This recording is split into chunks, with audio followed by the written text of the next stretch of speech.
Okay, great. Okay. I want to welcome everybody to this special school board meeting on Monday, September 9th. We're beginning at 4:20. And Vice Chair Jill Lofold, would you do the roll call, please? Member Kirby? Here. Member Kirby? Here. Member Loeffler-Kemp? Here. Member Oswald? Right here. Member Sandstead? Here. Member Trinka? Here. And Member Lofold? We're here. Okay, great. We have a quorum. We have 6 folks here. The purpose of today's special meeting is to acknowledge we have received in writing on Wednesday, September 4th, 2019, a written resignation effective immediately from Josh Gorham to resign from the Duluth School Board. Based on the written resignation by Josh Gorham to be effective immediately, we are declaring a vacancy on the Duluth School Board. Those are the 2 items that we need to have as part of our minutes, and they're part of the law. Due to the timing of Josh's resignation with regards to elections, our next steps are to fill the vacancy. With an appointment to hold the seat until a special school board election would be conducted in November 2020, and a board member would be elected to fill the seat on January 2021. The statute requires the vacancy to be filled by school board appointment, but the statute does not go over the process for filling. And we emailed out earlier today an article from the Minnesota School Board Association on how to handle complicated school board vacancies, and it touches on this statute that requires the vacancy to be filled by school board appointment until a special election is held in the current year. The process, again, is not defined in statute, so the school board can determine the best process. The school board can ask for applications to make a selection. They can also set up a process that involves an application form. So as your chair, I consulted with the School Board Association. I asked Vice Chair Jill Lofold to be a part of that discussion with Greg Abbott from the Minnesota School Board Association, and spoke with him last week as well as today to just review questions that may come up as we have this discussion as a board on how we want to fill this position. So a couple things that he shared with us is that many boards do use an application process around the state. When we've had in the last couple 2004 and 1994 here in our district, we used an application process. So that is one process we can use. We also can do an appointment process, again, which would be decided on as a board. So both processes are appointments, but one would be done one way, one could be another way in terms of an application. So a couple other things that were recommended by the NSBA was that we agree to a process. If we agree to an application process, we will want to talk about the application itself, questions, do we do interviews, the whole process. We will need to agree to that process as a group. And we'll want to set up a timeline for that process. As often is the case with vacancies, they come very quickly, and it's a lot for all of us as a board to absorb and to think about. And so we also don't need to make a decision today on the process. I hope we do, but if we don't, that's okay, as long as we've made the announcement of the vacancy. So think I'll just pause for a minute and just see if you have any initial questions before I can share with you some more information if we should choose to go with an application process. And we don't have my fancy little clicker thing, so I will be looking if your lights go on.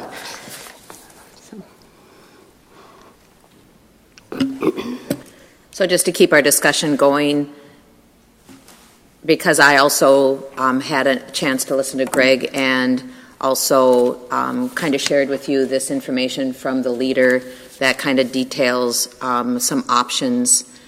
And it just looks like we have, there's 3. And so I would think that we can just appoint and bring together our collective knowledge of who in our community.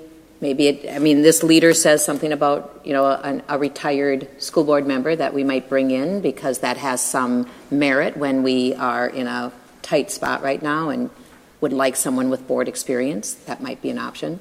Second option is we call for application, and there is, some discussion about what that application process would look like. Like, what do we want to include? Questions? Or do they just fill out a form? 1 question, 30 questions? Do we ask for a resume, cover letter, background check? Those are all things in that second option. And the third option that the leader puts out is that if you have experience in any other area that you've ever had this to come up, you can create a third option that we might have. So just to recap, those are the 3. So would the next step be you're going to ask questions about those 3? And I'll, before I take a couple of the questions, the process that has been used in the past, and I'm not advocating either way on this, I just want to be transparent about what our district has done in the past, is that they did go with a questionnaire process.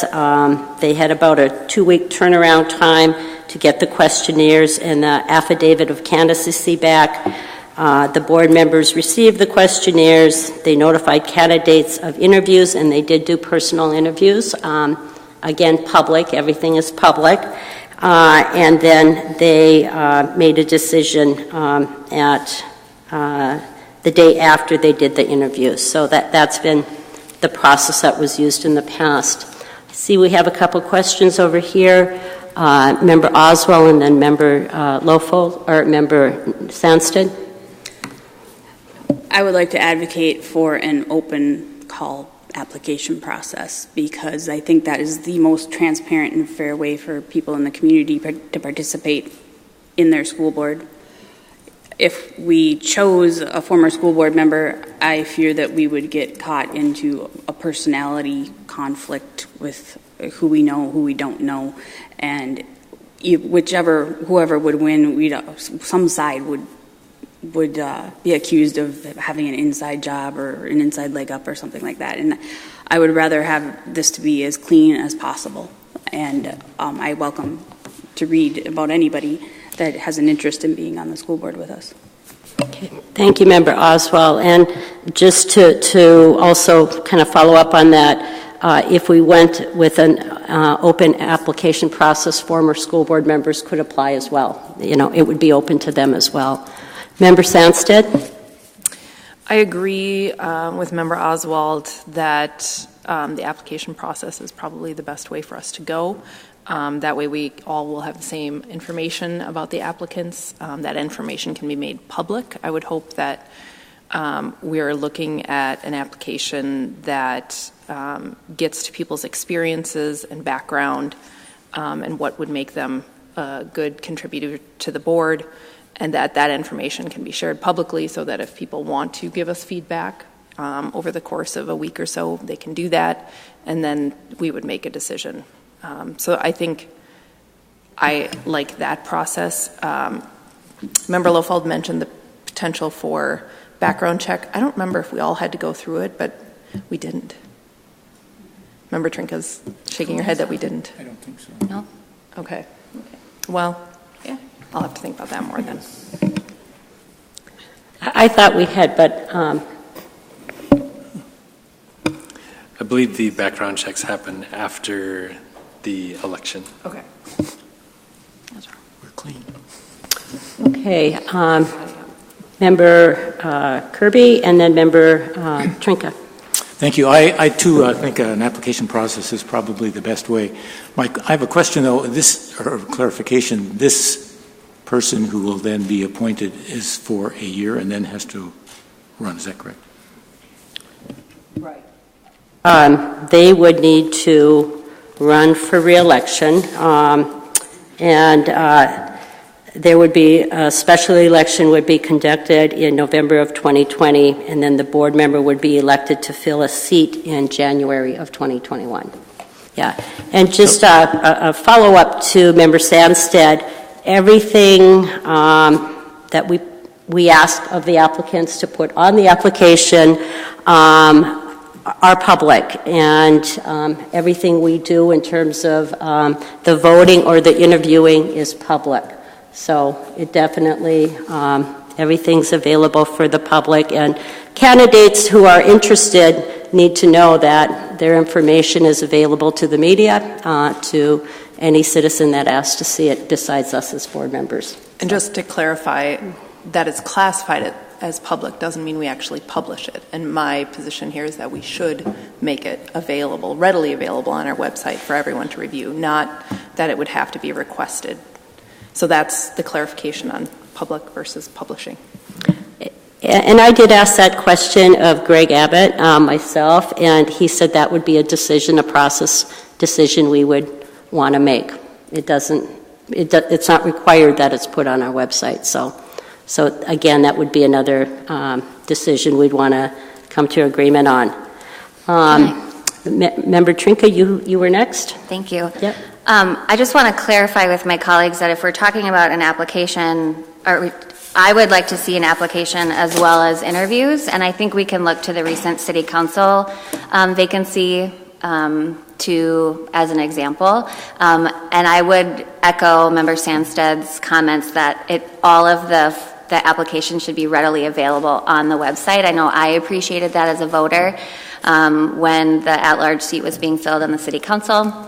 And I think it allows, again, to Member Sandsted's point, constituents to get in touch with us in between when we receive the applications and when we decide who we're going to interview and then who we interview, and it might help form some of our questions as well. So I just want to be sure that when we're using language, if we're talking about application, are we talking about application solely or application and interview? So if you could just, when we talk about our preferences, mine would be application and interview, and everything be made public. Okay. A couple things. I, too, was interested in confirming how the City Council did their process. I followed it at the time, but just to provide some information, I did double-check with the President of the Council at the time. And so the first step they used was an application which included a resume and cover letter. The second step was an in-person interview for all applicants. The questions were the same for all of the applicants. And then they had a ranking process to decide the top three of the candidates they agreed upon. And the top three vote getters advanced to a final interview, and then each counselor got to ask questions, any question they wanted for 5 minutes of each of those three candidates.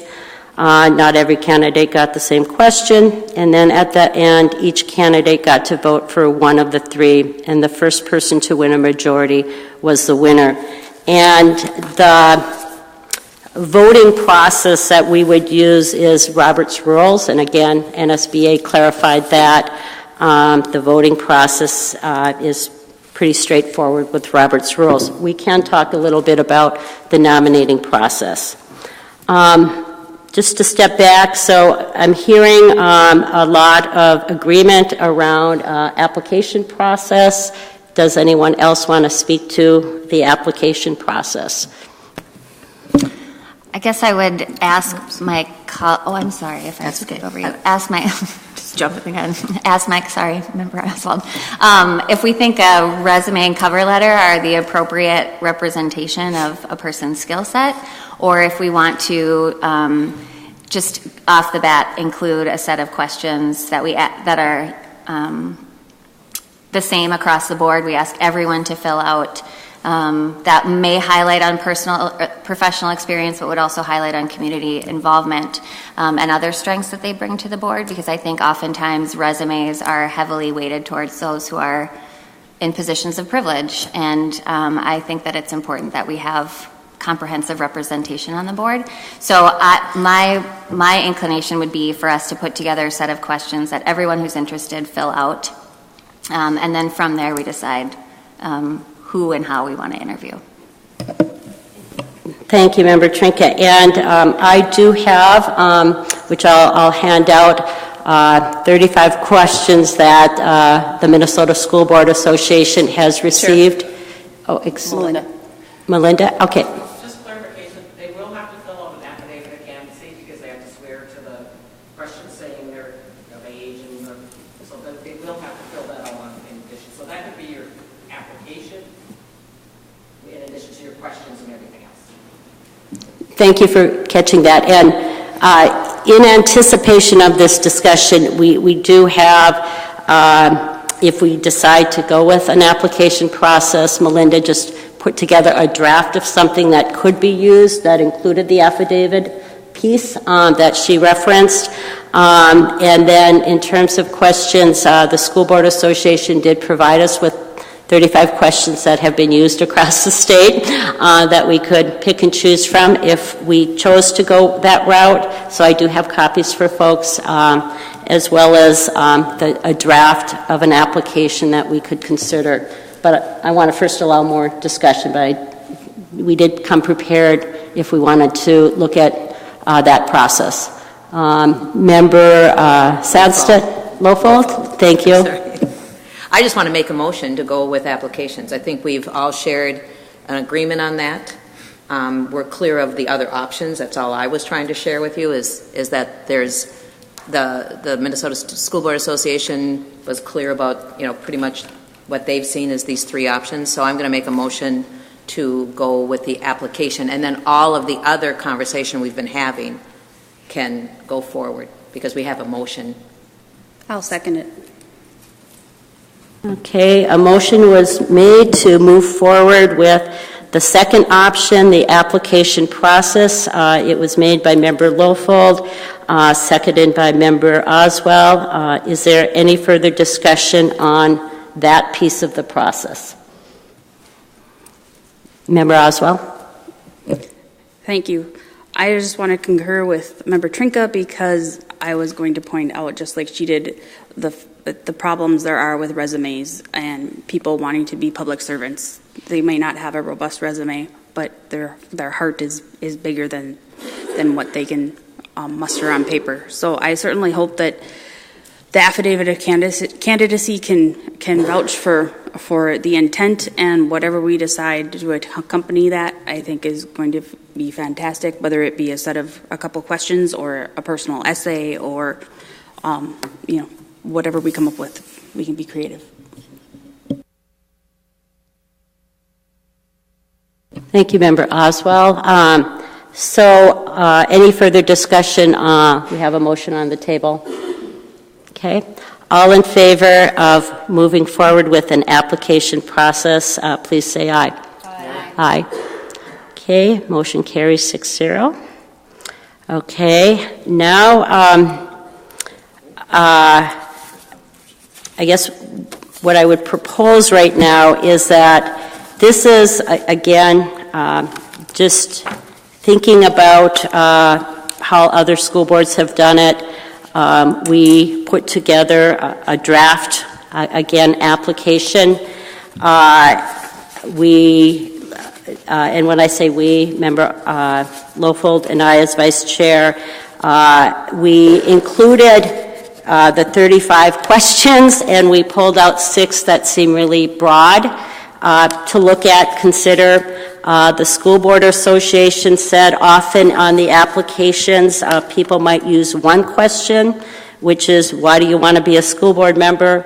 Or they might use up to 30 questions. That's been done as well. So we just decided to put together this draft that included the affidavit. Again, it highlights to anyone filling out the application that everything is public.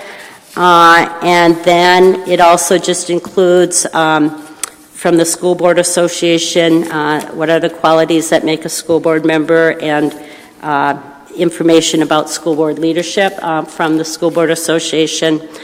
And then the other piece that's in this packet, again, this will be another decision we will make, but there is a suggested timeline, which, again, I'm going to hand this out, but let's just focus on the application for now. I think I said this at the beginning, but I want to just repeat it. What was important that happened today was that we Chair Lafleur-Kemp, we only got one copy down here. Oh, I'm sorry. That's because I'm sitting on the rest of these. Sorry. There you go. Thank you. Did everyone get one? Yep. Okay. And I want to thank Melinda for doing some very fast work on preparing these documents for us. So thank you again, Melinda. So we can take a minute and review this. And again, as Greg Abbott said, we can make this as simple or as complicated as we want, and it's really up to us with our process.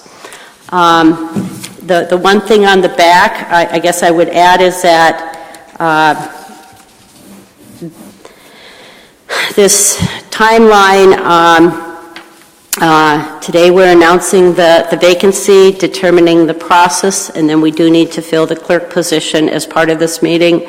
And then if we were to want to move the process quickly, we could potentially September 10th through the 23rd, 2 weeks to take the applications.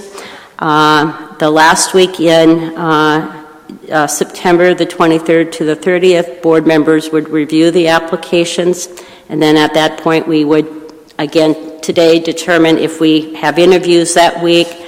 A tentative special meeting to appoint the new board member would be September 30th. Now, according to statute, we do also have a 30-day waiting period, and that was mentioned in the article that Member Lofold sent us. That's part of the state statute. Is everyone clear on that waiting period? I could read what it says. It's an appointment made shall not be effective if a petition to reject the appointee is filed with the school district clerk. To be valid, a petition to reject an appointee must be signed by a number of eligible voters residing in the district equal to at least 5% of the total number of voters voting in the district. This is an at-large, so it would be at-large at the most recent state general elections.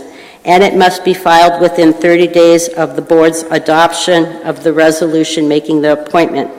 If a valid petition is filed according to the requirements of this paragraph, the appointment by the school board is ineffective and the board must name a new appointee as provided in the paragraph.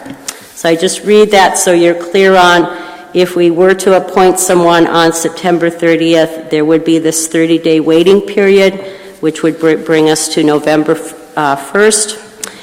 Then the new board member's term begins, and it goes on to just say when they'd be seated at their first meeting in November and give an oath to the new board member. So that's, again, very draft, just for discussion purposes. So our next, I think, decision then is to talk about the application, and then we would move to talk about the timeline. I'll give you all a minute to look at that.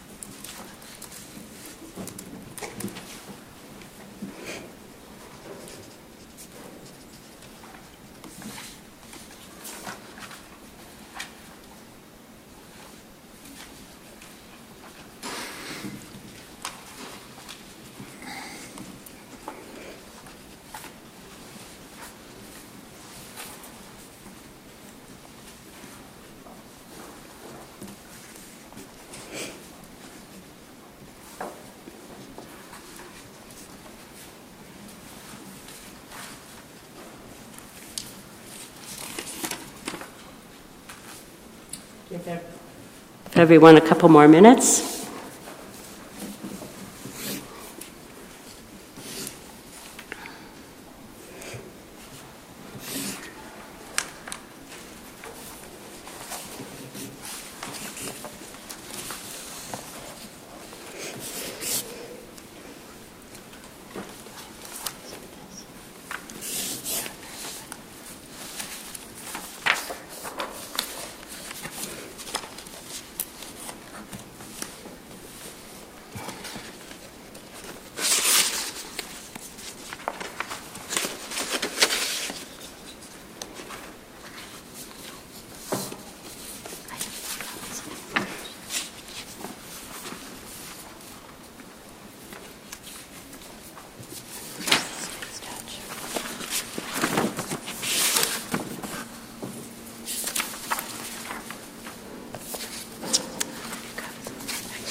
These are for the board. I wanted to give these to hand out to the board. I only have mine.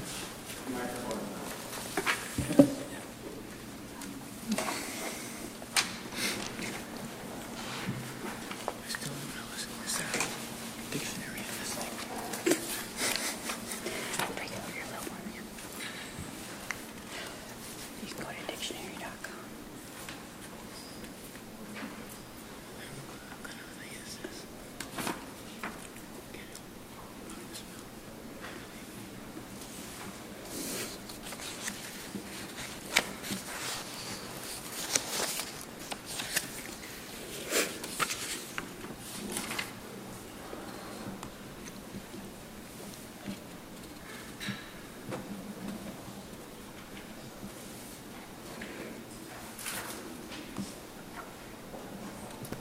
Are members ready to talk about the application? Yes. Okay. Okay, and sorry if I don't have the order right here, but Member Trinka, and then Member Sandstead, and then Member Oswald. Yeah, I was just thinking about, as looking at these questions, that this would be a great opportunity to use the tool for equity accountability. And so wanting to make sure that we're really cognizant as we go through this process of thinking about what groups will be impacted by the decision that is made, what are the potential positive, neutral, and harmful impacts on those groups, how have representatives from those groups been collaboratively engaged in the process, which is, you know, part of me as a school board member wants to move this process along, and I know a lot of us have heard from a lot of our community as well, but I think that it might be helpful to hear from different community groups about questions that are specific to, because education equity is such a huge goal for the district, to hear from those groups about what questions might get at what they're looking for, and then also how the decisions that we make advance equity, address structural barriers, and reduce or eliminate disparities. So I just want us to be aware of that as we discuss what questions we may or may not include in the application process. Okay, Member Sandstead? Yeah, would have been nice to have some opportunity to review these before the meeting. I agree with Member Trinket that it also would be nice to give the community an opportunity to speak to these. And I know we have a number of representatives from community groups here today, and so I would not be opposed to inviting up anybody who wants to suggest questions for an application during this period. My comments on the application questions specifically are that less is more. that I think it's important for us to know why someone wants to be a board member and what they can contribute to the board, what they have as relevant skills, experience, or talents that they can bring. But I think the rest of this reads like a quiz written by the MSBA. And we're looking at filling a maximum 12-month position at this point, and we have a lot on the agenda in the next 12 months. And so I think we don't need to ask about visioning, about, describe the superintendent's role. I think a lot of this we can just go without. So I would suggest we keep it to a very few number of questions and get to the point. Okay, thank you, Member Sandstead. And a couple things I would just follow up on that. The School Board Association actually recommended that we keep it very simple, and they recommended that we go with only one question, and that is the first question we did put on that list, and that was, why do you want to serve on the school board? They gave us these additional questions because in some cases school boards want to use more questions, and I think we were all thoughtful of when we sat down and even pulled out these potential questions that do we even want to use them, or if we decided to go with more of an interview process as well, there would be other opportunities to ask questions and opportunities to get input from the community at that point.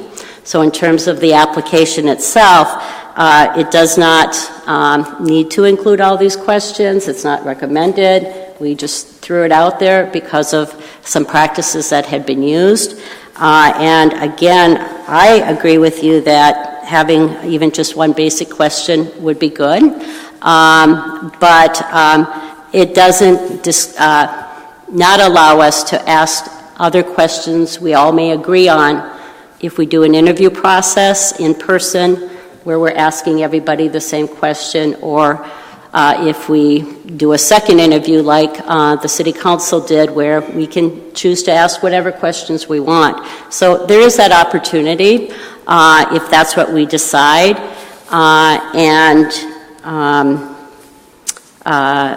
So no one was really wedded to these questions. We just wanted to throw them out to help with the discussion and to kind of glean from what other school boards have done. Member Oswald? Thank you. Mm-hmm. I'm going right along with Member Sandstead. I think the number one question is the question we need to know the answer to is, why do you want to sit up here with us? Mm-hmm. The other questions are based on your knowledge of a school board, and they're probably going to have no knowledge in the majority of cases. The other question that I would only suggest is a question about how they plan to represent a community that has no say in them being elected, because they won't be elected, they'll be appointed. And so I would want to know how they would plan to represent their diverse community and bringing their voice to the board. I think we can give the community a defined amount of time of 3-4 days a week, whatever, and use their questions in the interview processes rather than waiting on them, because we want to get a jump on an application going as soon as possible.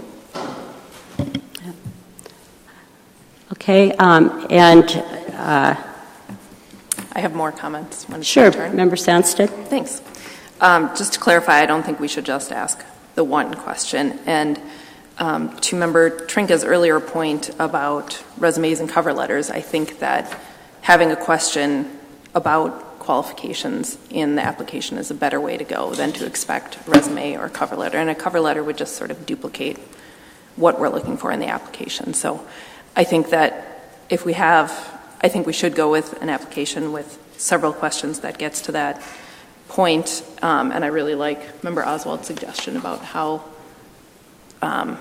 this person is going to represent our diverse district. Okay, Member Lofold? Do we need a motion then to agree to have interviews? Can I just point out that I think we should maybe I don't know if we should finish up the application before we Yeah, move on to that. I wanted to first do the application and get agreement there, and then a time The frame. but yeah, Yeah. And that would be- somewhat of what I would agree to on an application also would then be connected to whether or not this board agrees we're going to go through an interview process. Good point. So I would agree with one question on the application, or maybe two that, Member Oswald's comment about representation, and then I would like to be able to interview candidates. Okay. Going back to the application then, why don't we look at just the first page where it's your basic instructions on all information on this form is available to the public. Answer all questions on both pages, depending on how many pages we have. Return to the superintendent's office, and then date to be determined. And again, this says draft on it. It highlights the term thought. It highlights the term is November 1st, 2019 to January 4th, 2021. It asks for the candidate's name, address, city, state, zip code, phone number, email, and then it affirms, this is where they sign, that they are eligible to vote in Minnesota. They have not filed for the same or any other office at the upcoming primary or general election, that they will be 21 years of age, that they have maintained residence in the district for at least 30 days before the general election, and they have not been convicted of an offense for which registration is required under Minnesota Statute 243166, and that they meet any other qualifications for the office prescribed by law. So that's affidavit. So Can I make a comment about that? Yep. I would like to offer up the opportunity for people to email in as well, because for people who work or have transportation challenges, the candidacy has to be notarized, so they have to hand in their application in person. Thank you. It needs to be notarized. Thank you. Maybe can I clarify that, actually, though? If it needs to be notarized, that still doesn't mean it has to be handed in person. You know, if you work at a bank all day, you get it notarized, you could still email. So I think we should accept by email. But we need to then put on a notary stamp on the bottom. Is that a change that, okay, thank you. And again, this is draft. We just wanted to have something to work off of today to really move this process. Member Oswald? I just wanted to comment that I'm concerned if we do put a question or any questions on the questionnaire concerning their qualifications, because they're already signing on the first page. If they meet all of these instances, they're qualified to run for school board. It has nothing to do with their job or work history or anything like that. I think people can answer in why do you want to be a school board, anything relevant that they may find that we'd want to know about them, like their work experience or why they are especially talented in speaking or, whatever it is. So, and I think it might deter some people because they might not think their application would look good if they have to put on relevant job history and skills. Okay, Member Loeffel? Well, Member Oswald, now I'm kind of confused because I thought we were kind of working away from that anyway. Or is there something on this first page that says what? I'm just responding to Member Sandsted's comments that she wanted some more questions about their qualifications. But I think we're actually talking about second page, not first page. Is that where your confusion's coming in? Right. I'm talking about the second page because the first page went over all of the qualifications that we need to be a school board member, which doesn't include any of those job history or work history things. So, but we could have a question of why do you want to be on the school board and what qualities will you bring to the board? That. Right. I think that's what you were referring to. That is more what I was referring What to. skill sets, what qualities, what. Because I think people who will take the questions literally and say, why do you want to be a school board member? That's one answer. But what skills do you bring, or what experience do you bring? Not job experience, but, experience, however they want to define it. That's a different question. And I don't want people to fail to answer that because we don't ask it, I completely understand, and I think I misunderstood your intent, so I'm glad it's been clarified, because I don't know that I was the only one that understood it differently. And I would echo those comments as well, because I think, as somebody mentioned, we have a big year ahead of us. We also have an enormous budget, and so, we need people who have skills and abilities, because that's one of our primary responsibilities as school board members. And so I think, my recommendations would be to have 3 questions. Why do you want to be a board member? What qualifications would you bring to the board, both professional, personal, community involvement? And then what are your plans for serving a diverse community? Those would be my recommendations. Could you say your second question again?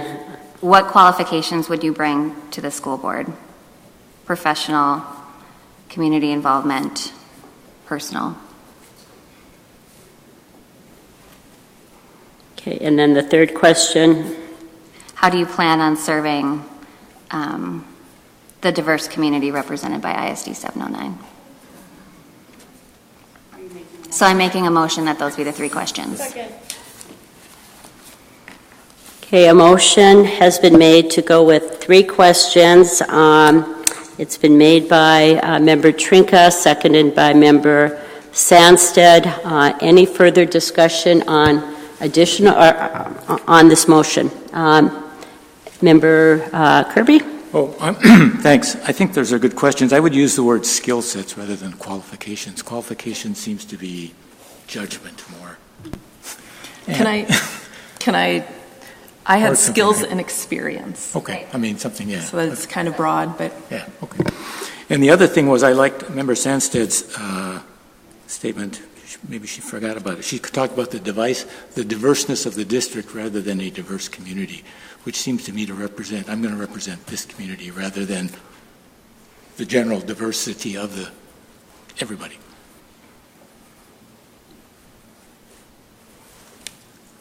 You don't get the difference? Yeah, can you clarify that? Yeah. I think it's clarifying that by community we mean the school district community. Community, yeah.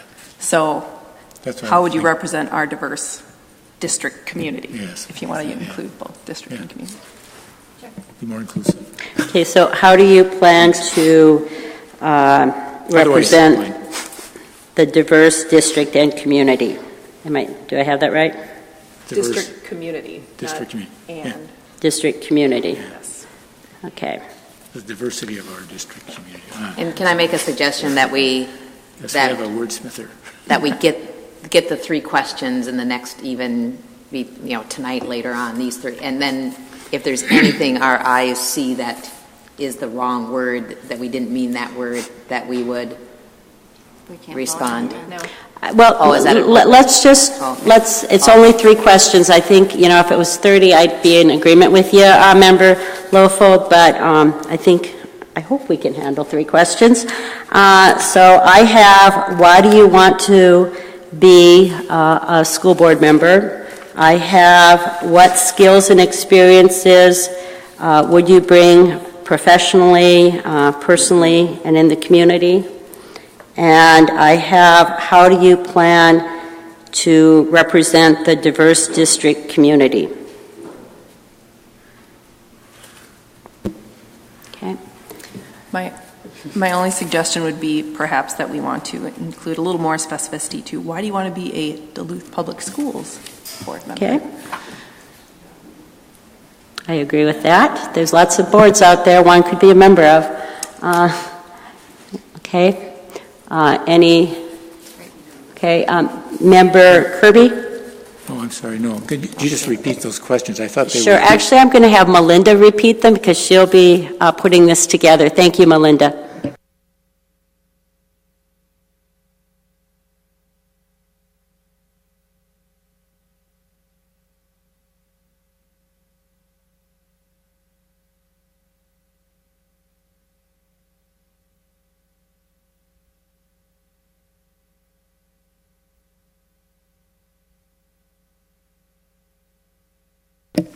I think what I had intended was what skills and abilities would you bring to the board, and then parenthetically, personally, professionally, and in the community.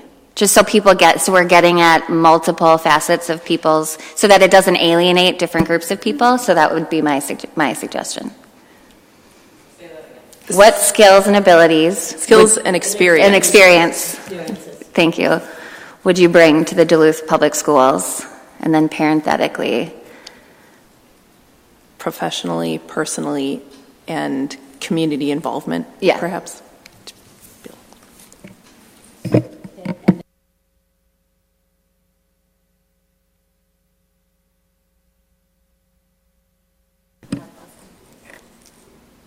How would you represent our diverse district community? Okay. And Melinda, I don't know if you could email those up so that somebody could read them into the microphone for people watching at home before the end of the meeting. Why don't you get them on your phone? Okay. Okay. So we have a motion to accept 3 questions as part of the application process. The motion was made by Member Trinka, seconded by Member Sandstead. Is there any further discussion on these 3 questions? And I'm going to read them before we vote. Okay. If you hand me your phone. It's not here yet. Okay.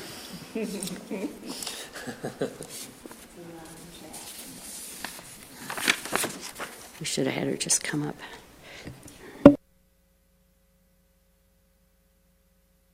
Member Trinka made the motion. Member Sandstead seconded it. We could vote and then you could read them later. It's just for people to know. Because we all know it.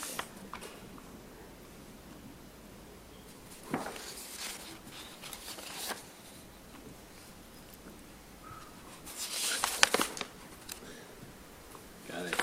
Okay. Okay, question 1. Why do you want to be a Duluth Public Schools board member? Question 2. What skills and experience would you bring to the Duluth Public Schools personally, professionally, and in community involvement? And how would you represent our diverse district community?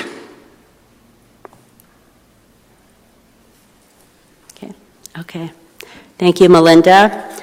So, all in favor of these 3 questions being a part of the application process, please say aye. Aye. Any opposed? Okay, motion carries 6-0. Now, the other piece to the application process, we can choose to send out, if that would be helpful for people applying, would be the page that I included from the School Board Association on qualities that make a good school board member and NSBA's standards for school board leadership. Another piece that we could include that was brought up to me was the calendar of the meeting dates that we have set for the year, so people understand what they're committing to in terms of board meetings and committee meetings and all of that. So that could be a second piece. So do you want to have any conversation about these 2 pieces and anything else you might want to have? And then I also want clarification. Did we decide not to go with the resume? Okay, just wanted to be clear on that. Okay, Member Oswald and then Member Sandstead. I was wondering if there would be a way that we could post the application and any of those documents you suggested on our website, so that they would be freely accessible to anybody, and also put a phone number on there in case people don't have a printer. Yeah, we definitely could, and that was discussed when we were thinking about this, as well as Melinda would be accepting the applications for us as our board person, and so that would be the phone number as well. Okay. Any other thoughts? Member Sandsted? I agree with that. I think that this information could be included as a link on the website when we put it up with the application and timeline. Okay. Member Trinka? And then do we have consensus that probably not immediately as they come in, but within a certain interval period, they will be uploaded to the website for people to review these applications? May I speak to that? I feel like we should put them all up at the same time at the deadline. Oh, that's a good idea. So then people can copy answers. And just, some people are procrastinators, and that's okay. Yep, fair point. So, at the end of the deadline, all at one time. Can I? Just 1 minute here. I just want to, I did ask that question actually of Greg, and I just wanted to see if I had his answer in writing here about that.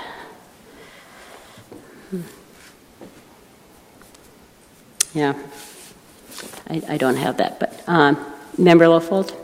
So I'd even like to go a step further and try to talk a little bit about where we're going to place these applications, how they're going to submit them, to be even, there are people who might want to run that don't have computers. So could we list something in the newspaper? Could we, there's... We're getting a head nod over there.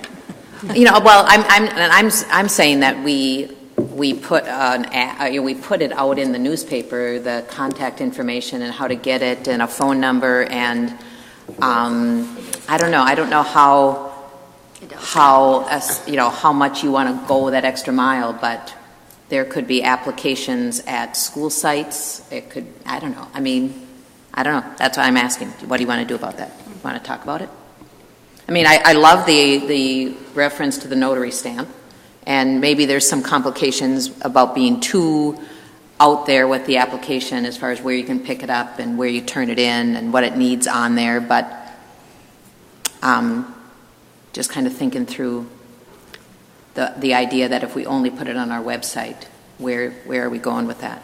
And having the past put a newspaper, a small newspaper, in our past, that we've done this. Okay.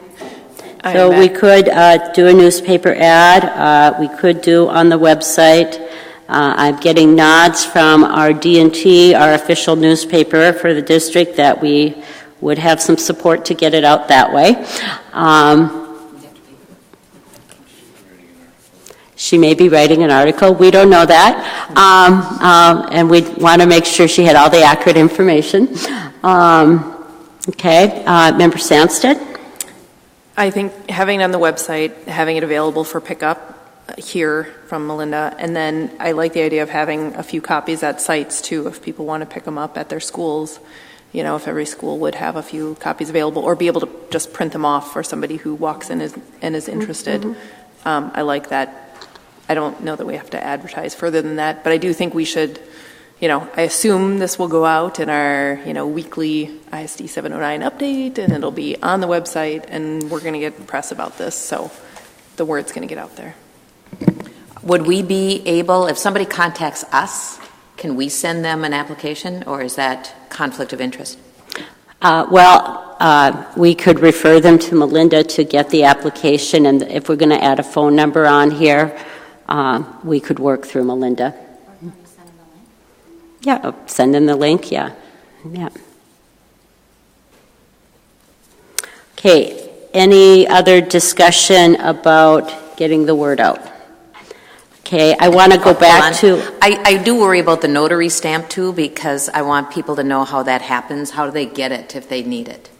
Do you think... If they come to see me, I will notarize it. Okay. Yeah. Otherwise, if they don't want to come to our office, they'll have to find a notary and have them notarize it. And people know how to do that. And are running for office. Maybe that is a Yes. note, a point that could be put on there as well. So back to additional information. We talked about this one-page handout from the School Board Association, we talked about the calendar for the year so they know what they're committing to in terms of dates and schedules.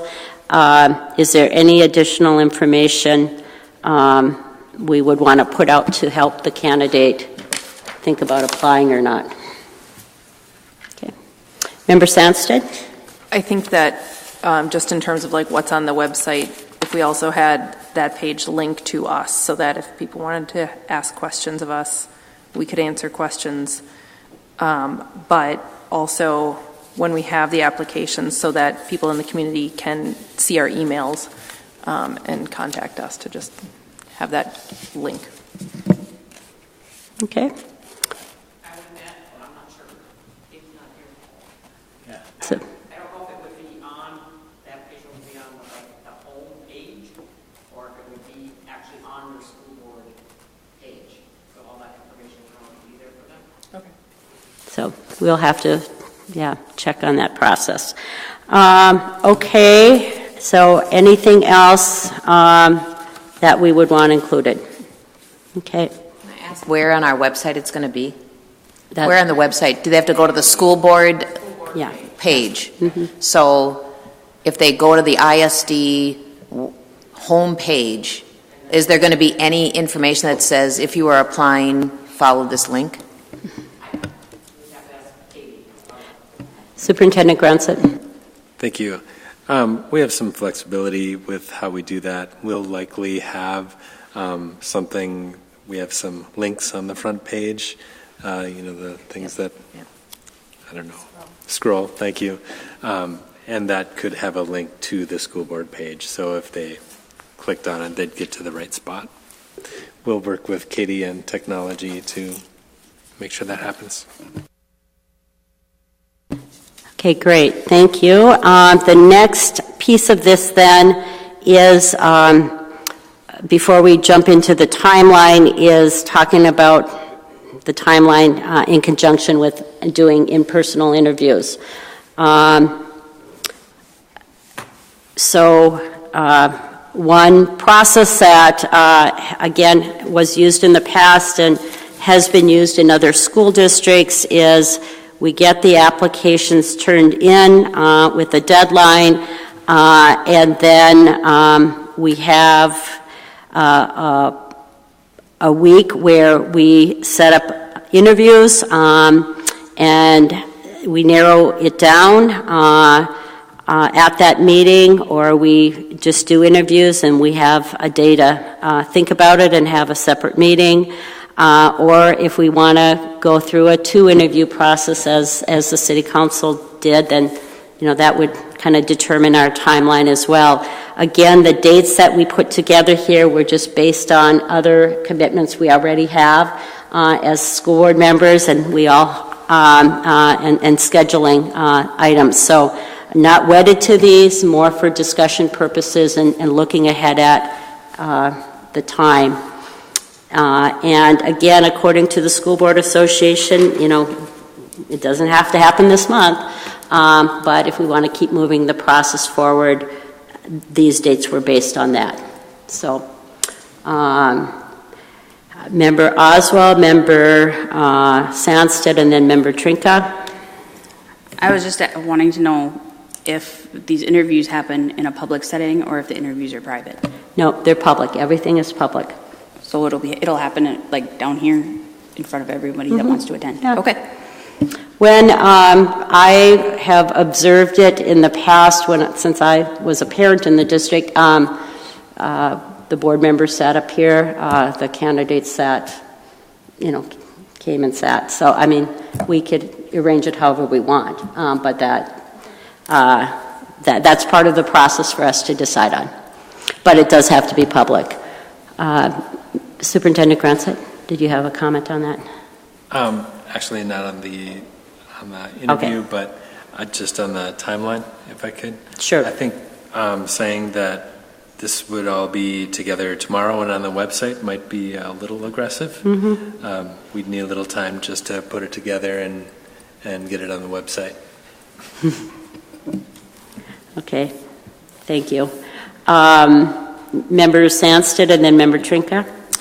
I'm actually going to speak against doing interviews. I think that there's several elements we should consider, and time is definitely one of them, especially if there's potential for second interviews or voting after the interviews, and you're adding in several more meetings to this process that I don't see as necessary. I'm not opposed to it, but I think that we might be better served to do this more efficiently. I also think that interviews bring out a certain skill set that some people have and some people don't, and it may or may not have any relevance to being a school board member. So I'm not sure. I'm open to hearing what you guys have to say, but I'm not sure that I need more than the answers to the application questions to make a decision on my part. So that's my thought. Okay, Member Trinka? So I'm going to disagree with Member Sandsted for a number of reasons. I just went through a hiring process, and people are really good at putting things on paper. And you don't get the true essence of a person if you don't sit across the table from them. I also think one of the roles as school board members is our ability to sit up here and speak to policy, to speak to the voices of the communities that we represent, to be ambassadors for the district. And so I'm not expecting us all to be speech teachers like Member Lofold. But I think the ability to sit and I would say let's sit down there, not up here, because this is very intimidating. But I think the ability to speak to some of the questions that we may have is really important. And they might not... what they say, the content of what they say will ultimately be more important than the way that they say it. But I think, as somebody who would have to run for office, they're going to have to be able to do that as well. Not to say that the person who assumes this position will want to run an at-large campaign after this. As some of us can attest, that's a lot of work. But I think it's important that we at least do one round of interviews. And so maybe we just do one. My concern with just doing one round of interviews is that, and I know that we want to be efficient with time, but I think that we owe it to the community to be very thorough.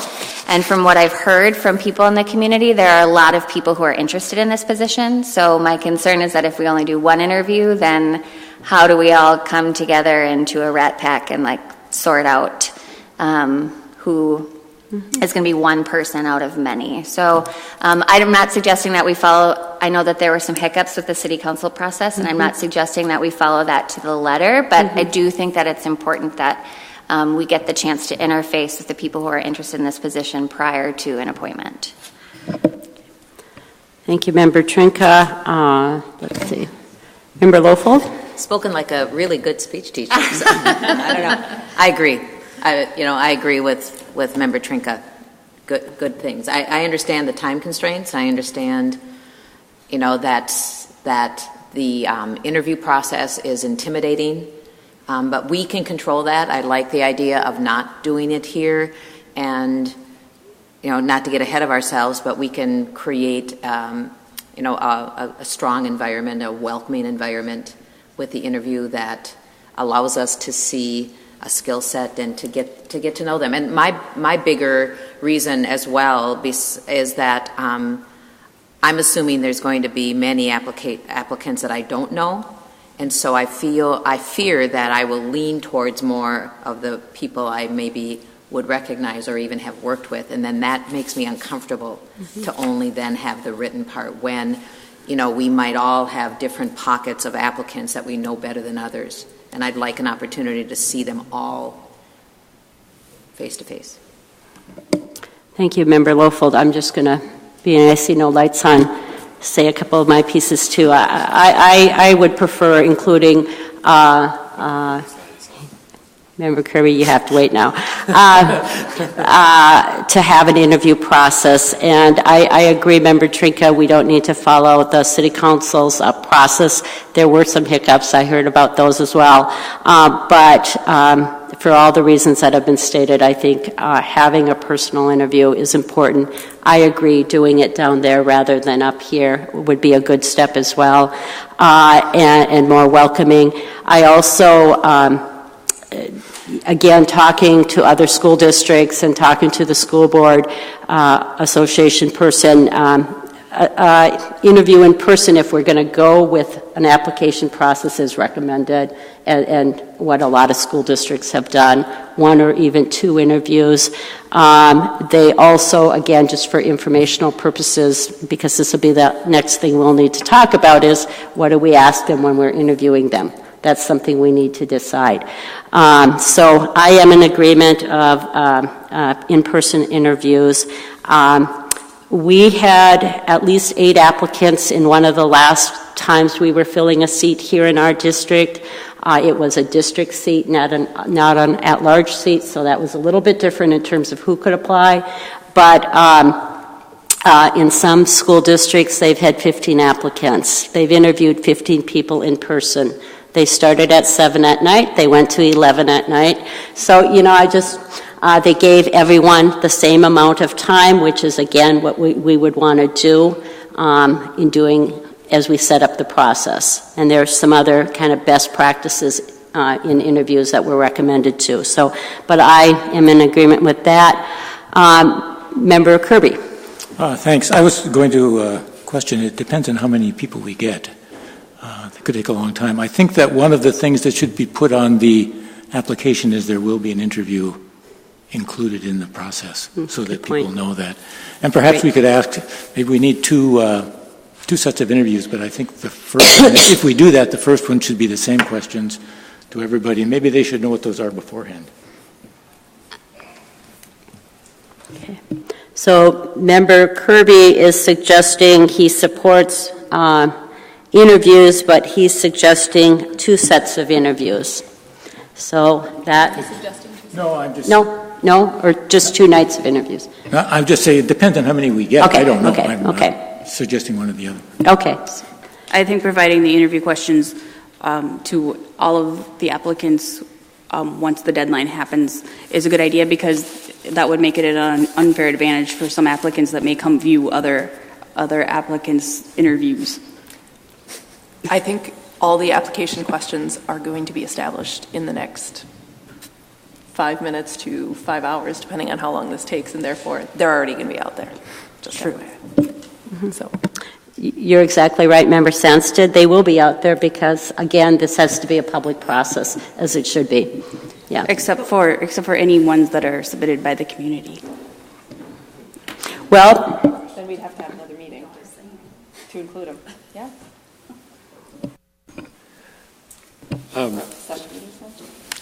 Yeah, that's true. You'd have to have another meeting if you didn't do it now. Yeah. And I want to be clear, the one thing that the NSBA said is we need to agree on the whole process, not, including the interview steps. That needs to be agreed upon before we start sending out applications. We need to agree upon that. So. Okay, so I'll get that discussion going. Okay, so can we first confirm that, or do a vote? Do we have a motion to do in-person interview? So moved. Okay, moved by member, I wasn't clear if member Lofold had made that motion or did it come from member Oswald? Oswald, seconded by member Trinka, okay. Any further discussion on in-person interviews? Okay, all in favor, please say aye. Aye. Any opposed? Nay. Okay, the motion carries 5-1 that we will do in-person interviews. Okay, the next discussion then will be questions. Could you sorry, I'm coming off of a really bad flu this weekend, but I'm healthy. Member Trinka, did you want to? Oh, I'm sorry. I thought I saw your light on.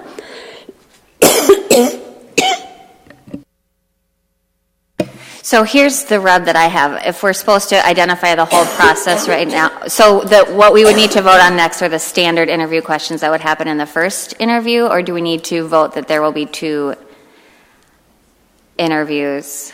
I mean, my thought, one of my thoughts is, wouldn't it make it easier, not easier, more authentic if the interview that we just do one interview and we can ask whatever questions that we want that is based on the application, that's based on questions that we get from equity groups, from parent groups, from different groups based on what they share with us in their initial application. And so we just do one interview and then we have and we can each ask different questions and then we would vote after that as to how we would want to move forward, rather than doing two separate interviews.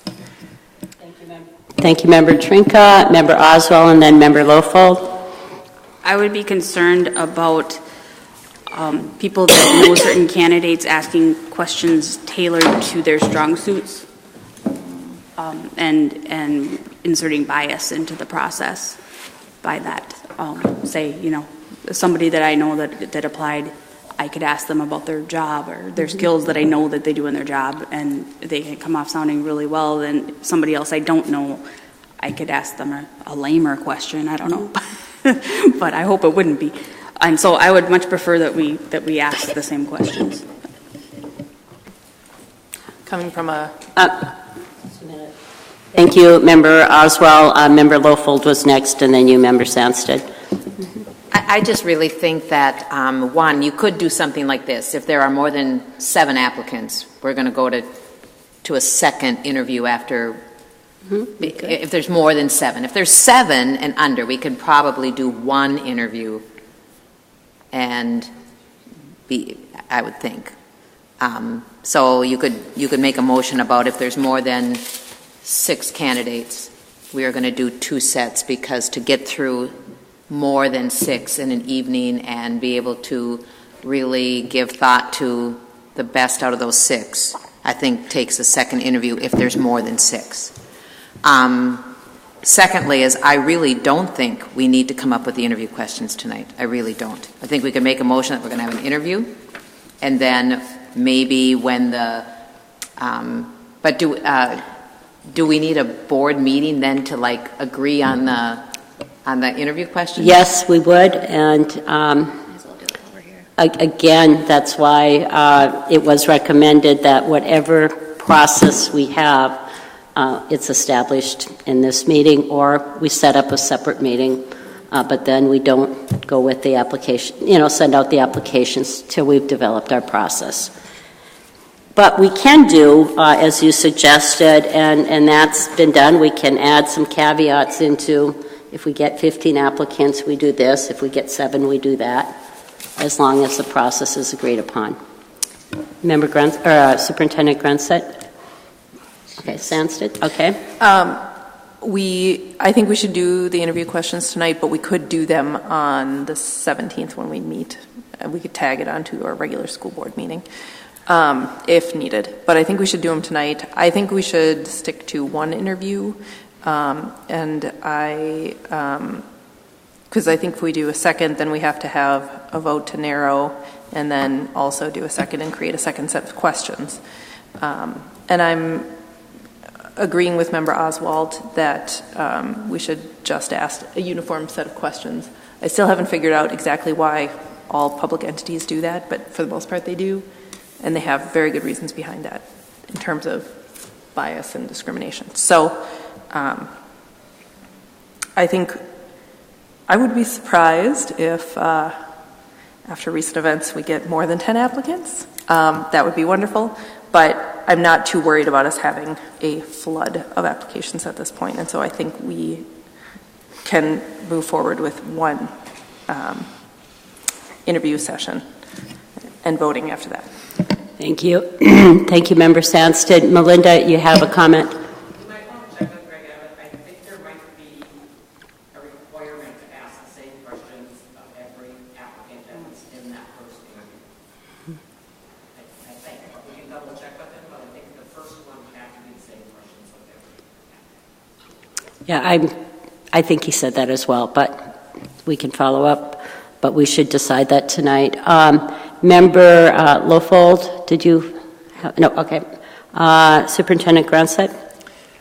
Yeah, just as a matter of process, how we generally estimate is we look at the number of questions we have, estimate about how long it would take to answer that question or the answer that we would expect, and then see how long it would take each interviewee to go through the process, just to get a general feel for how long the process will be. So as you said, if you're starting at 7, you're not ending at midnight based on your plan. So just keeping that in mind as you're choosing how many questions and thinking about how long it might take if you're going to do them all in one sitting.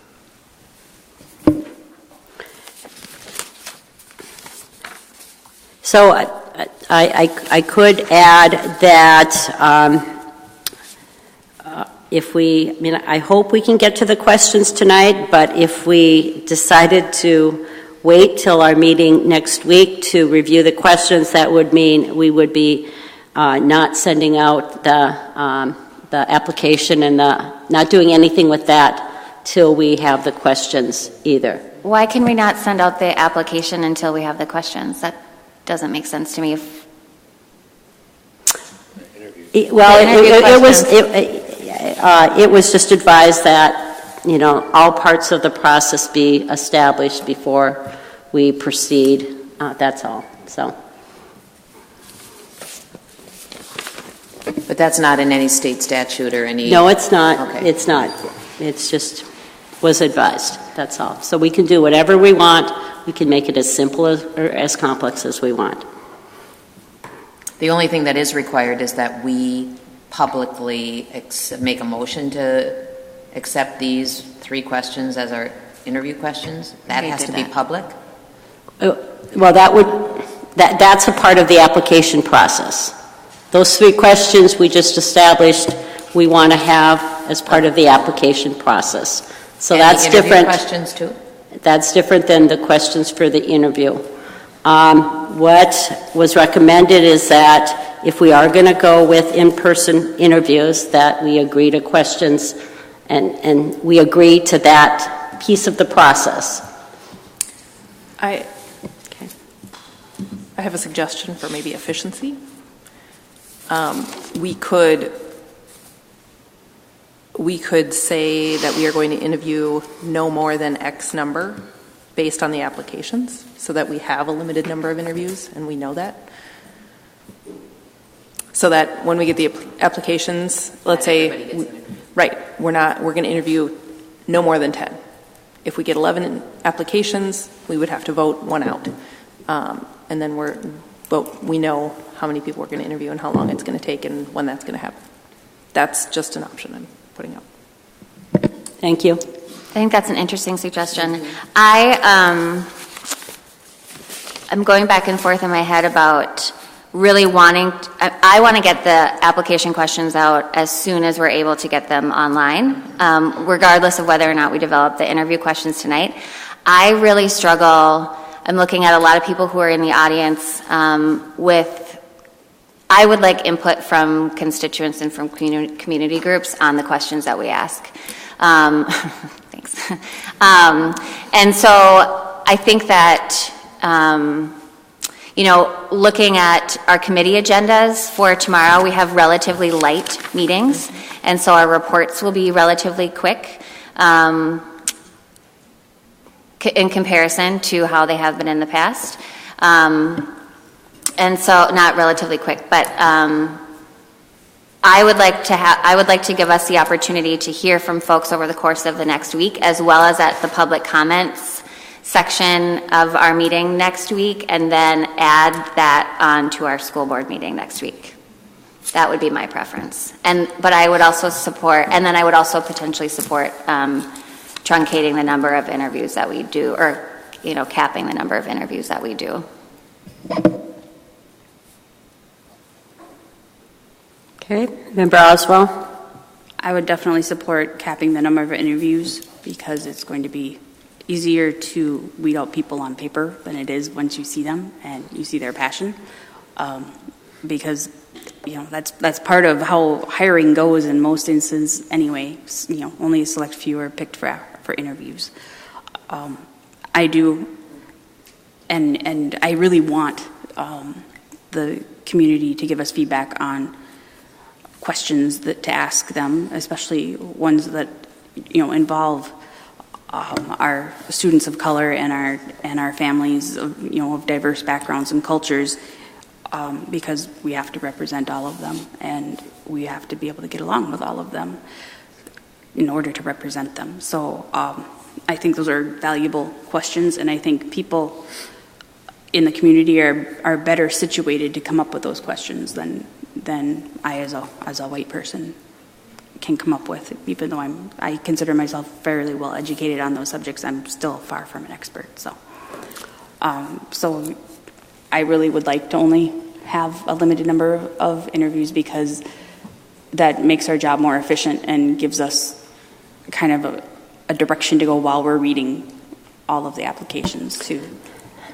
Thank you, Member Oswald. I would just state that we can follow up at next week's meeting. In fact, again, according to the School Board Association, we set up this meeting right away because we wanted to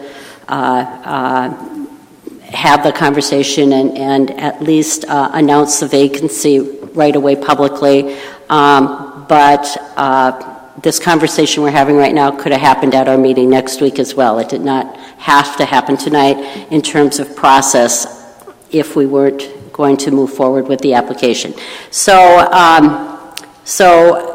we can keep this discussion going. We can decide on the questions, or we can say we will follow up with the questions next week. That would give time to get some community input and vote on them and go over the other steps to the process that could happen next week. But then we just hold off on the application getting set. We'd be moving our timeline with the application. This is where I'm not understanding, because I think we can put the application out without having the interview questions, because the process is defined as we have the application process, then we are going to whittle it down to X number of candidates, and then we're going to do interviews. I mean, that's the process as we've laid it out thus far, so I don't know why we would have to delay putting the application online. We can have the full timeline done today without having the questions we're going to ask at an interview. At an in-person interview, yep. Yeah. So then I want to chime in with the idea of whittling down and capping. And I think it's contradictory to what we are talking about with transparency and openness. And I can see I don't know how open the whittling down process is. Like, are we going to be out here with all the things and we're going to talk about who we're not going to interview? I just think that sets us up for a community that isn't happy with who got left out. So I think if you go interview, you interview them all, and you let them all come to share with us why they've come through all this work to apply. So I'm going to say that I think and I just don't want to be in the position. I don't want to look at 12 applications and then by their handwriting, I'm a school teacher, make decisions as to whether or not they're in or out. That really sets us up to not be transparent, I think. But so that's my part. I think we interview them all, and I also agree that we can do the interview questions at as we move forward, as we get. But then, remember, Trinka, you said that we could have people talk to us at next Tuesday's board meeting, and we can, but I don't know how, but I would think that we might have had the questions, so I would encourage my community to email us ideas. Yes, no? For questions, because next Tuesday, when they speak to us publicly at the open mic, is too late. We'll already want to have those questions, or we'll make them after. So we'll even make them after the 17th. No, we'll vote them on the 17th? We could do it after the board meeting, and we call a special meeting to do the interview questions. I got you. I was just giving options for people to provide us input that we could hear from them via email.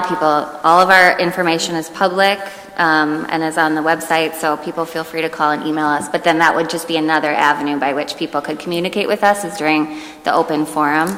And I jumped ahead in the line, so I'm going to let Member Oswald go, and then I'll finish my comment. Thank you. Member Oswald, Thank then you. Trinka, and then Sandsted. I think all the candidates should get the interview questions at the same time. And so I think the interview questions should be given out to the people that apply after the deadline. So they all have the same shot at answering it in a certain amount of time. I don't see why they need to be hanging out there for other people to answer, and then, people borrow answers and those kinds of things. I think it'll add integrity to our process. I agree with Member Lowfald about it not being very transparent or good to limit the numbers, but I wonder aloud, obviously, that, if we get 30 people applying, what are we going to do? That's an absurd amount to interview, and that would take a week. So there's got to be a middle ground somewhere that's acceptable.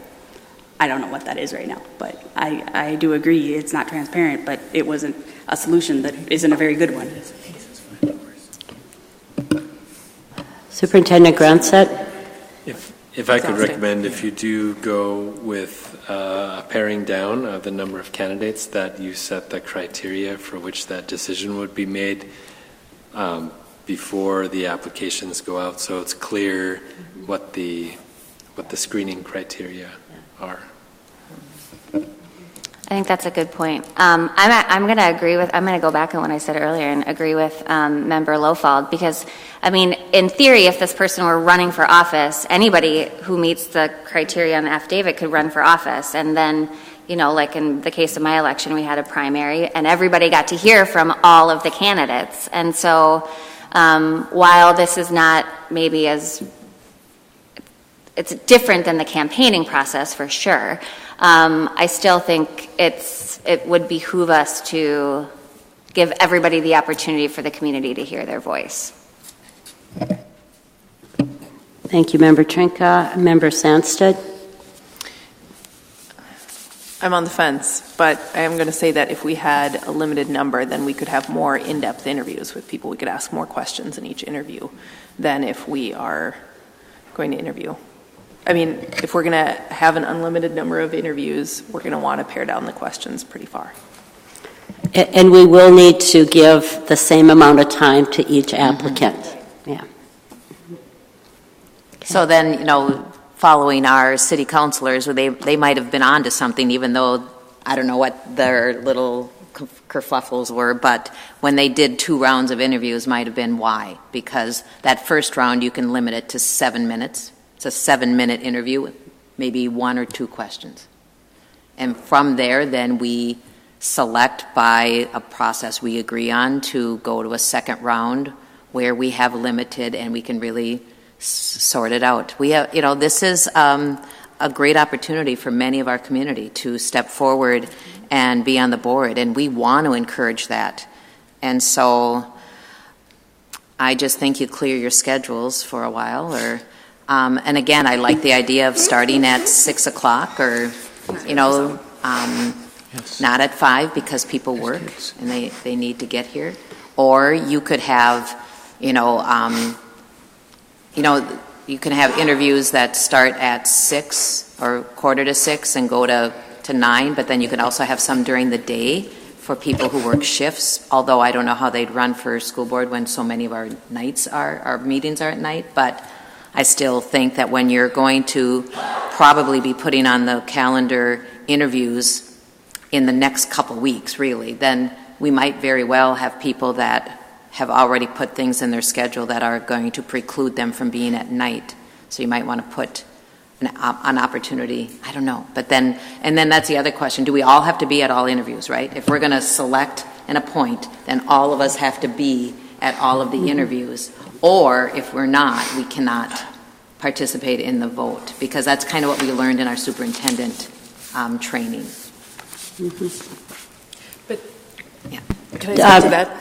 Actually, I'd like Member Kirby's next, and then you, Member Sandsted. Just short. This is not like interviewing a potential Supreme Court justice. It's not 55 hours, and I don't think, not for me. But I was mentioning to Member Sandstead, if we had 10 people and we gave them 30 minutes apiece, which is a long time, that's 5 hours. Well, we've had board meetings that are unfortunately just about that long, and they're exhausting. So maybe we should decide how long these interviews should be.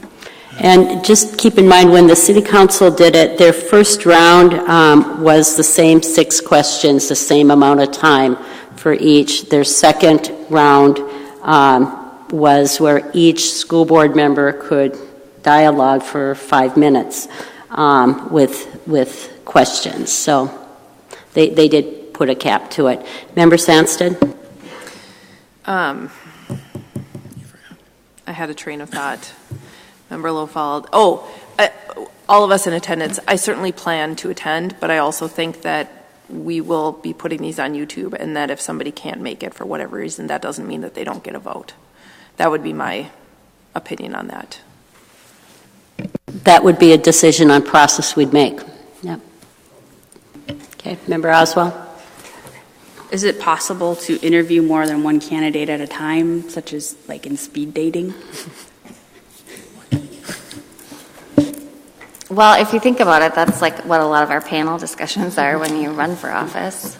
A lot of the forums. Yeah. So just to pull us back here to, because we still have a committee meeting and committee presenters coming up.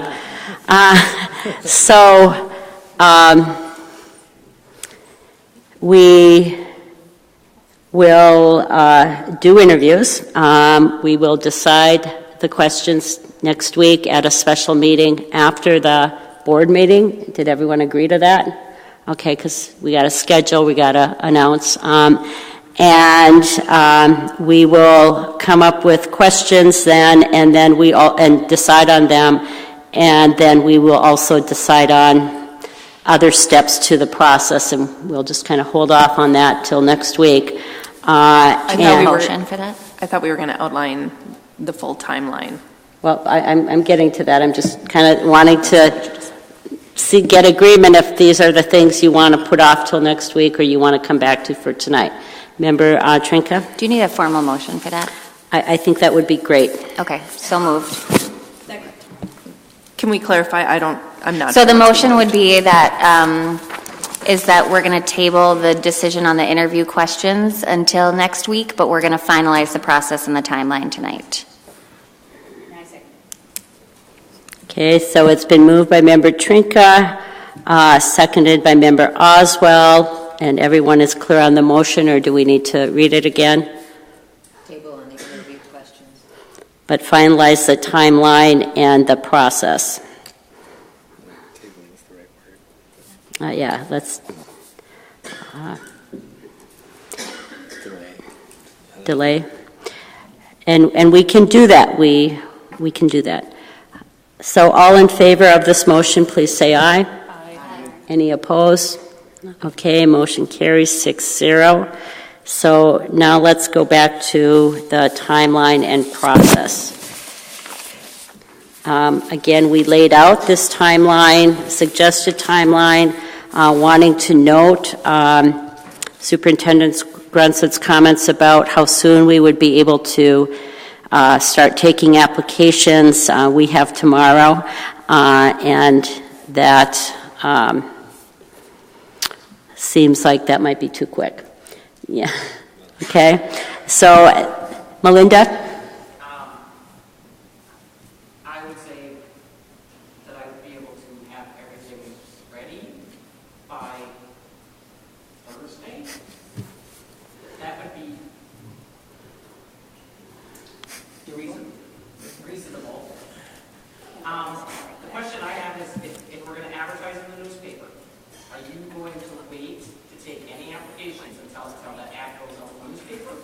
Or are you going to take applications based on what I post online, and then once the ad goes out in the newspaper, that's, as long as it's last, I think we'll put on the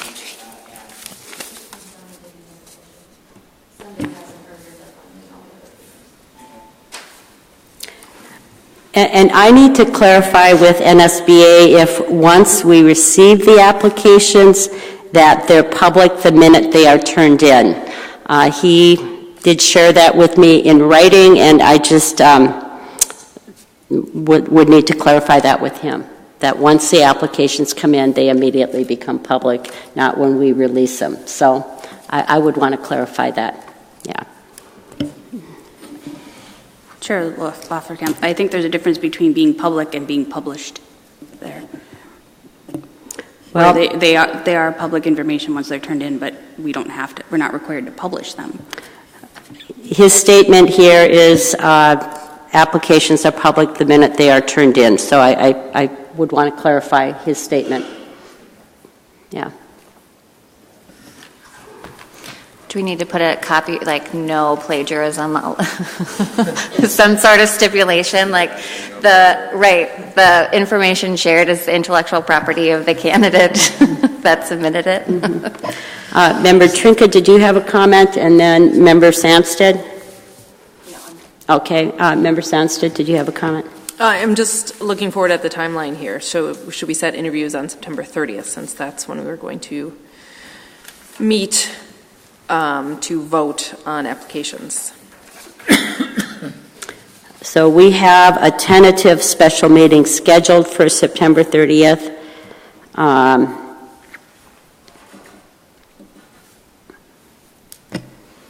I think that seems like a fair timeline. And then, that's going to be a long night for us. So can we get some extra coffee maybe? But, and then we could turn it around. I think you had proposed, Chair Lafleur-Kemp, that we would then meet that night to discuss the candidates. So we could turn it around. I mean, if we have to do a 30-day? Well, so we would have to have it turned around by November 2nd, in theory, then, so that the 30. No. The 30 days are whenever. I mean, yeah, it's right after we appoint. But if we want them to attend the November 12th, or have the opportunity to attend the committee meetings, if they're going to attend the board meeting, then it would need to be at least by October 12th that they would need to be. Mm-hmm. So that would give us some time to turn it to do the. Yeah.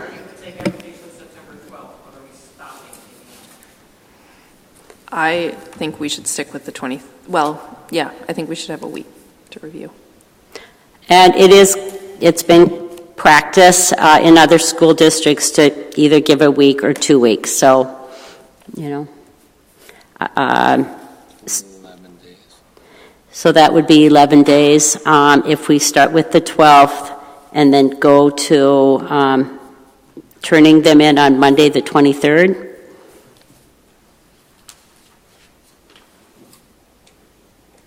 4 o'clock the 23rd. 4 o'clock. Okay.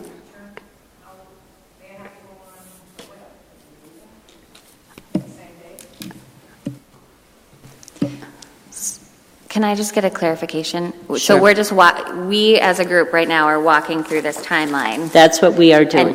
And then we're going to approve this timeline. So yes. Just so we're not confusing, Melinda, so we're just, we're going through this process and then. Yes, we just jumped from process to timeline again. But that's okay, because it is intermixed.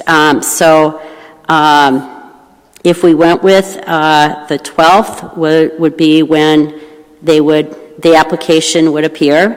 But then, as Melinda said, we'd want that to coincide with the newspaper advertising. Doesn't have to coincide. No, okay. Shortly after. And then we would accept applications until Monday, September 23rd at 4 o'clock. And then we have that week of the 23rd to the 30th to review applications. And we'll clarify tomorrow if applications need to go out at the same time, as soon as they come in, or all at the same time, that there was some discussion around that.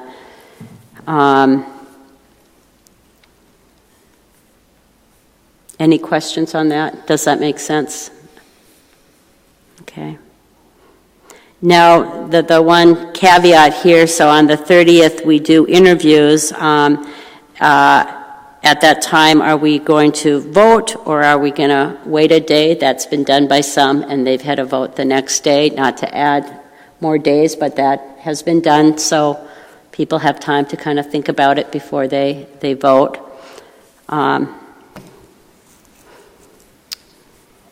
I would say, well, part of me thinks it kind of depends on how many interviews we do. I know. But, I just went through an interview process, and we interviewed 4 people. Now, they were 60-minute interviews each, and we were all exhausted by the end of it.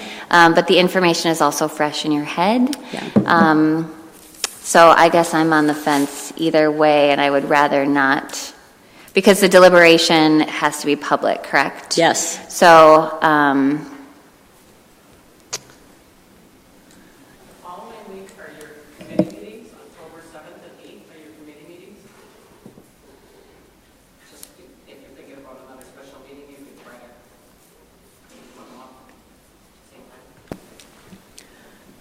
We probably will also have other special meetings related to superintendent search and who knows what else. So I would suggest that we keep this condensed and that we make our decision at the end of that interview meeting.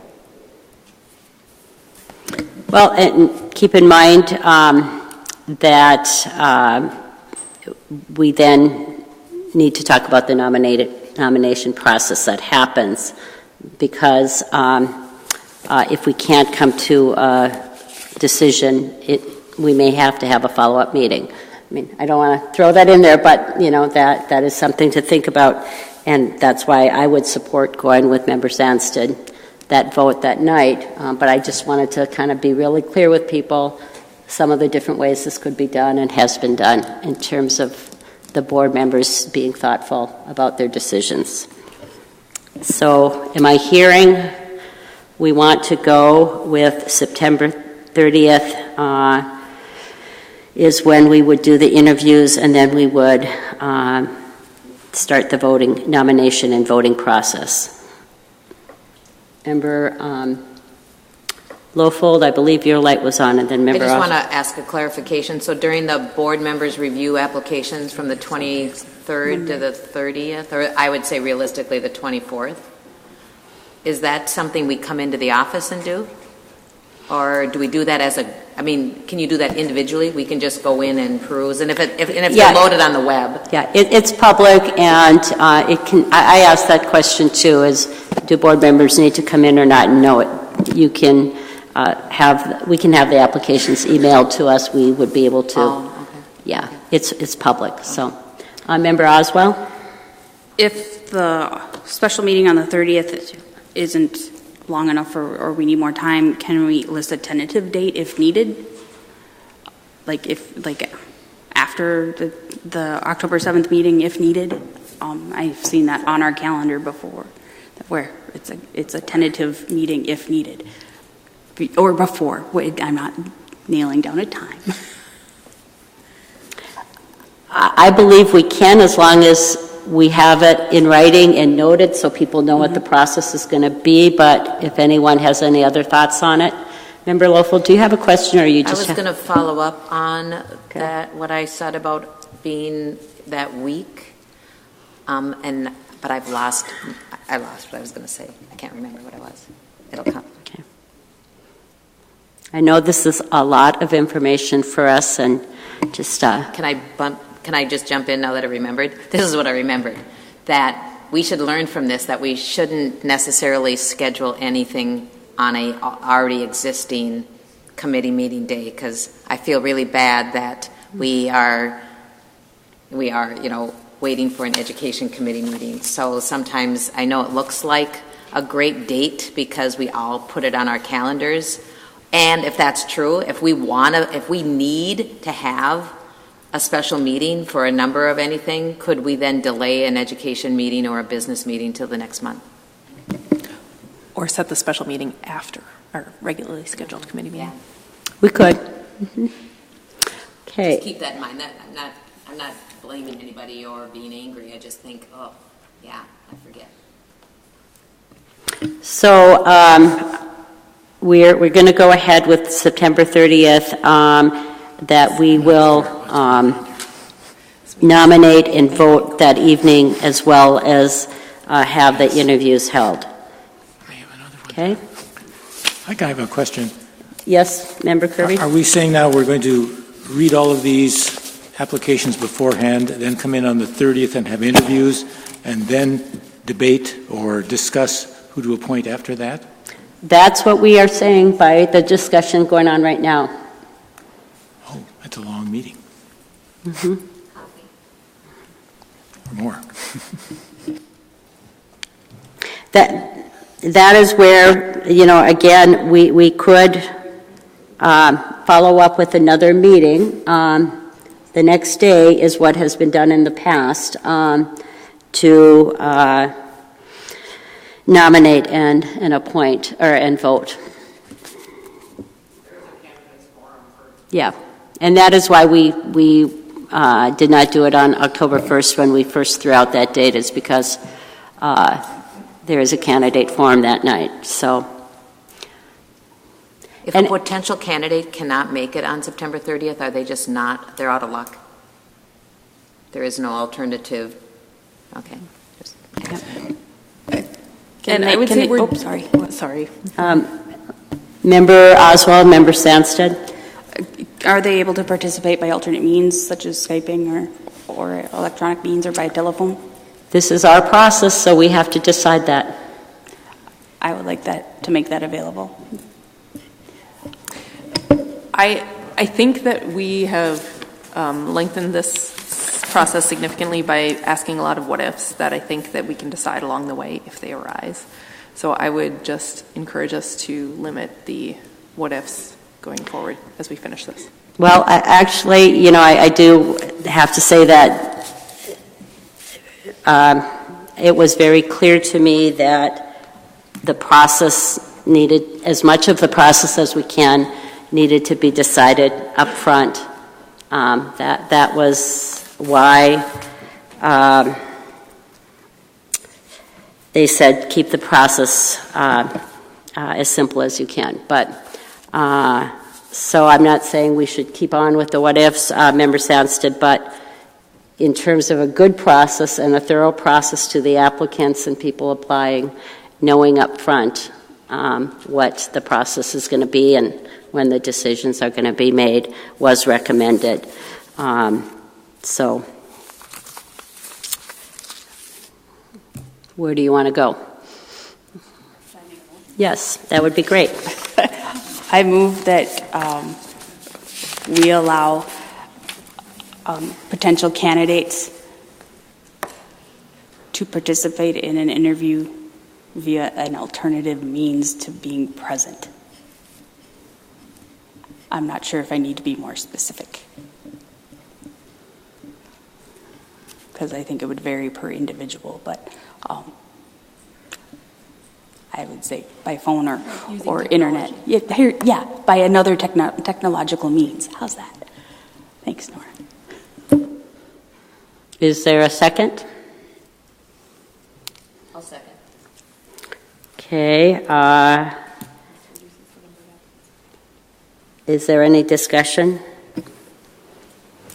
And are we referring to, yeah, I guess there is some discussion. Are we referring to they could interview by phone, they could do you want to get that specific? I was looking to be as generic as possible. Okay. I think that gives, if you look statistically at how that impacts people who are on the interview panel, it changes their experience. And so I guess I don't know that I necessarily support that, but maybe there's a way we can make it more accommodating, like offering childcare, for example.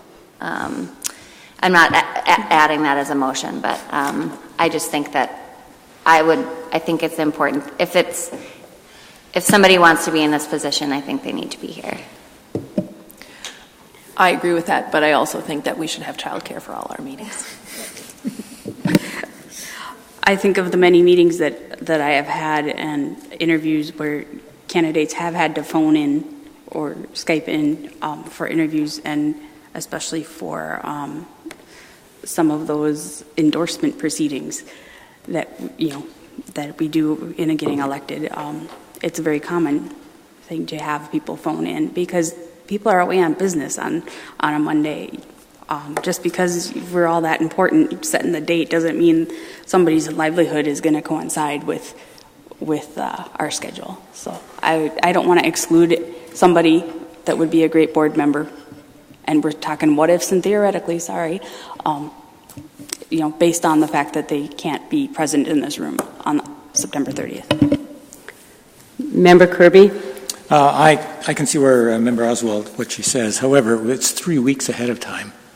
So there may be time to make arrangements, and there's lots of meetings where we have to be here. It won't be the first time. So I would say they should be here, and 3 weeks is enough time to make arrangements if they really want to be on. Okay, so there's a motion on the table that we would still offer alternative ways for people to interview on the 30th. That motion was made by Member Oswald and seconded by Member Trinka. Lofald, okay. And we've had discussion. Is there any more discussion before we vote on this motion? Okay. So all in favor of supporting, offering some alternative ways for people to participate in the interview on the 30th, please say aye. Aye. Opposed? Nay. Okay, motion fails, 2-4. Okay, thank you for a good discussion. And then, so we have the September 30th. Is that all the dates that we need, Melinda?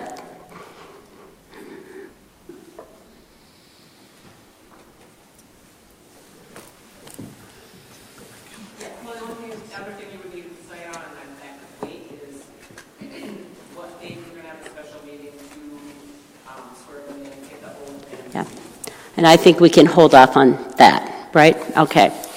Okay, so anything else in terms of process that you feel we should talk about tonight? Okay. I think it's important to know when we're going to decide how we're going to be voting. And so I don't think that has to happen tonight, but I think we need to know that we're going to do it. Maybe we even do it on September 30th before we interview, based on how many applications we have. But I think the number of applications is important to know in terms of determining how we're going to do the voting. I think we want to establish the process, but I think we can do it next week after the special, when we have the special meeting. That gives all board members a chance to kind of think through this a little bit more. We can gather some more information from other school districts as well. Superintendent Grunset. I was just going to note that I think that there is guidance in how the actual vote goes that you'll be able to refer to for that. Where I didn't see that in the article today. No, there wasn't there. There is some guidance in terms of nominations and how they're voted on in Robert's rules, but we will want to make a decision in terms of process. For example, he gave me a couple examples. If you take applications and you get more than 2 nominations, will you drop the lowest vote count and revote? What happens if there's a tie? Do you revote at the end of the meeting, or just try it each month until someone, the vote changes? But agreeing on the process and going over it before nominations are taken so that the public knows the process as well. So there is, the actual order of nominations and that are laid out in Robert's rules, but and we'll confirm that next week. Yes, but these other kind of pieces we should establish ahead of time. So, okay.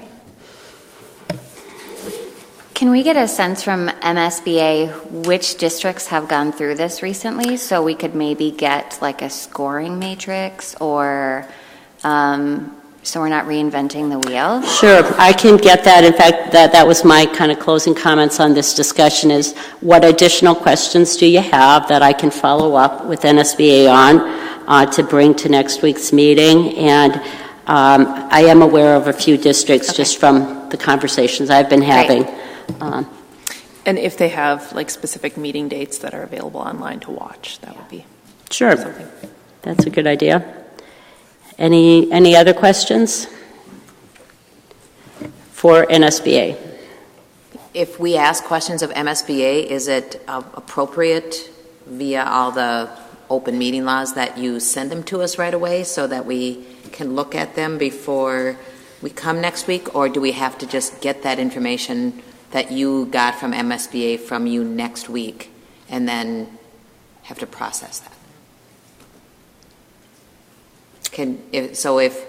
If say you get some ideas from other board members, or even any of us, if any of us get information that we want to share with the board, can we send that out? If I find out these are the two schools I just found out went through this and here's the meeting date, can I send that as informational to all board members without violating an open meeting law? One of the suggestions that we had in our superintendent secretary training was to avoid a serial conversation or serial meeting. Is if you send something out to blind copy everybody, because you can't reply all when you do that. If you send it blind copy to each individual board member, nobody can reply all and you can't all have a big conversation. How do they get around making sure all board members receive the same information? It's all on one email. Okay. It's just when you go to email, there's a BCC, which is called blind copy. Right. So it goes to each individual person's email address without the ability to reply all at one time. Superintendent Grunset? I think just a clarifying point, you can send information out to everyone.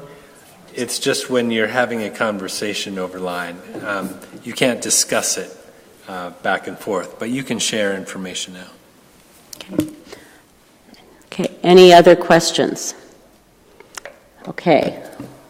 Member Trinka? I just want to make sure we're going to get clarification on when we have to post the application. I am going Responses to, yep. That'll be my first call right away in the morning. Thank you. Okay, thank you all for a real thoughtful discussion and respectful discussion. And as has been said, this is a very important piece of our work when we have a vacancy, is that we fill it in a very thoughtful, transparent way in the community. And so thank you for this first discussion on this, and I think we made a lot of headway. We now need to adjourn the meeting. Nope. Oh, yes, we have that. One more motion.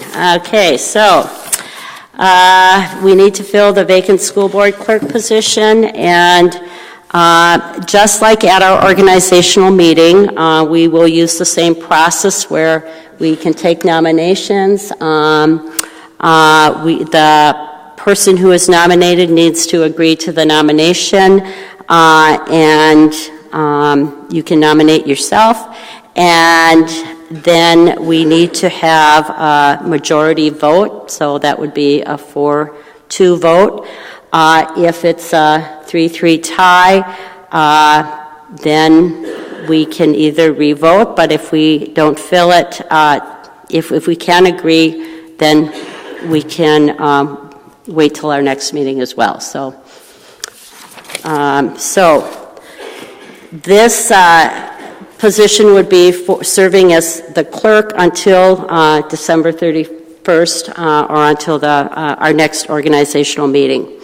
So I invite nominations from the floor or from the body. Just 1 minute. I just want to get my notes. Thank you. Member Trinka? I would like to nominate Member Oswald. Okay. Member Oswald has been nominated by Member Trinka. Member Oswald, would you accept the nomination? Yes, okay. Is there other nominations? Is there other nominations? Is there other nominations? Okay. Member Oswald has been nominated as clerk. She has agreed to the nomination. Can I have a motion to, or all in favor of Member Oswald's clerk position, please say aye. Aye. Any opposed? Okay, motion carries 6-0. Member Oswald will be the clerk for the remaining of the year.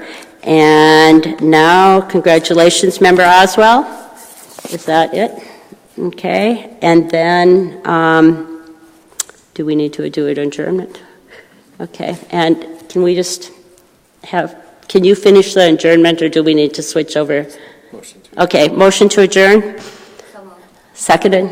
Okay. Seconded by Member Sandstead. All in favor, please say aye. Aye. Okay. Motion carries 6-0. We are adjourned, and we will take 5 minutes, and then we'll meet down there for our education committee. Again, thank you, our presenters.